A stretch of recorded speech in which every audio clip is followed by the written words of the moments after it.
हाल में अगर इस इलेक्शन कमीशन ने एक केस बिल्ड करना था कि इनके पास कोई हक नहीं है कि अगला इलेक्शन ये सुपरवाइज करें, तो कल के फैसले के साथ इन्होंने ये कर दिया।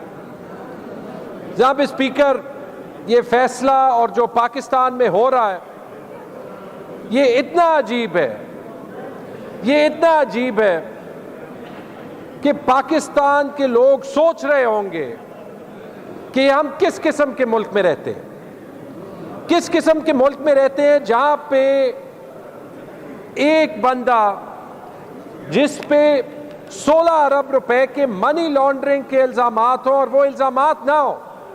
जनाब स्पीकर, उस दिन इस हुकूमत के इंटीरियर मिनिस्टर ने माना कि 16 अरब रुपए रमजान शुगर मिल्स के चपड़ासियों के अकाउंट्स में आए हैं।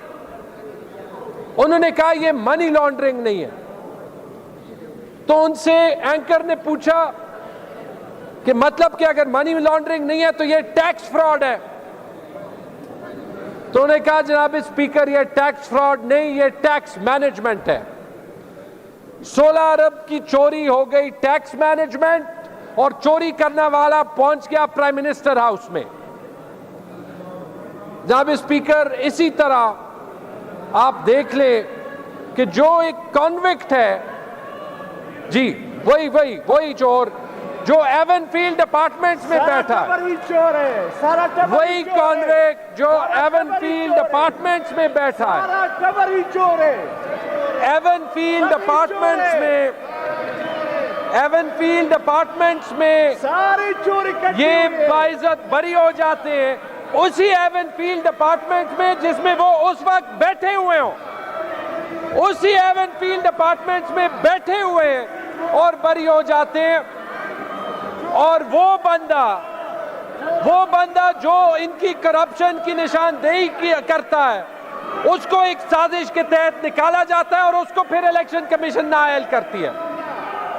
इसीलिए तो इस पाकिस्तान में शाहरुख जतोई भी रहा होगा अदालत से, इसीलिए तो शाहरुख जतोई भी रहा होगा, क्योंकि हर बंदा पूछेगा कि यहाँ पे अदालत का निजाम, जो यहाँ पे अदल का निजाम क्या है। जनाब स्पीकर, इस फैसले के बारे में मेरे से ना सुने सलमान अकरम राजा जो वो वकील है जो PMLN के सारे केसेस की वकालत करते हैं। सलमान अकरम राजा कहते हैं कि इलेक्शन कमीशन के पास ये इख्तियार ही नहीं है कि वो किसी को डिस्क्वालीफाई करे। सलमान अकरम राजा ये कहते हैं कि अगर कोई मिस डिक्लेरेशन ऑफ एसेट्स पे बात भी करनी थी 120 दिन होते हैं। सलमान अकरम राजा ने फिर ये कहा, सलमान अकरम राजा ने फिर ये कहा कि उनके पास ये हक है ही नहीं कि जब इमरान खान ने उस एसेट्स पे इलेक्शन किए ही नहीं, जब इमरान खान ने उस एसेट्स पे इलेक्शन किए ही नहीं, तो किस बात पे वो डिस्क्वालीफाई होगी। वो वकील कह रहे हैं जो PMLN का वकील। तैमूर जगड़ा साहब, माइक अपने पास रखें, इसको माइक ना दें, आप स्पीच करें। फजल इलाही साहब, आप अपनी सीट पे बैठ जाएं। तो फजल इलाही, आप अपनी सीट पे बैठ जाएं। स्पीकर, इन सबको शर्म आनी चाहिए। आप सीट पे बैठ जाएं। फजल इलाही, इन सबको शर्म आनी चाहिए। फजल इलाही, आप सीट पे बैठ जाएं। इस सब के बावजूद, फजल इलाही, इस सब के बावजूद जब ये जनाब स्पीकर, अभी जो 7 इलेक्शन हुए थे, जैसे ये अब सारे मिल गए,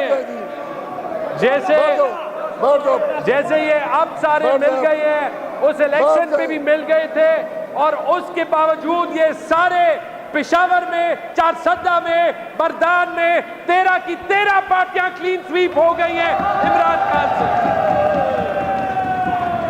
जनाब स्पीकर, इनकी इलेक्शन कमीशन, इनकी गवर्नमेंट जो भी फैसला करे, यार आगा को प्रेदा अकबल कले मोबाइल लो वाले ऐसे बच्चे इंपॉर्टेंट जनाब स्पीकर, फजल इलाही को बाहर करो उसको। जनाब स्पीकर, फजल इलाही बैठो अपनी सीट पे। इमरान बैठो अपनी सीट पे खान जाओ। जो है फजल इस इलाही, मुल्क का आप प्राइम अपनी सीट पे मिनिस्टर जाएं। था। आप अपनी सीट पे जाएं। इमरान खान को मैं आपको इन्होंने बाहर कर दूंगा। प्राइम फजल इलाही, मिनिस्टर से फजल इलाही, लीडर मैं और आपको बाहर हीरो कर दूंगा। बना दिया और अभी वो सुपर हीरो बना दिया कि इंशाल्लाह पहले अगर उसके पास 2/3 अक्सरियत थी, इंशाल्लाह अभी उसके पास 3/4 अक्सरियत होगी।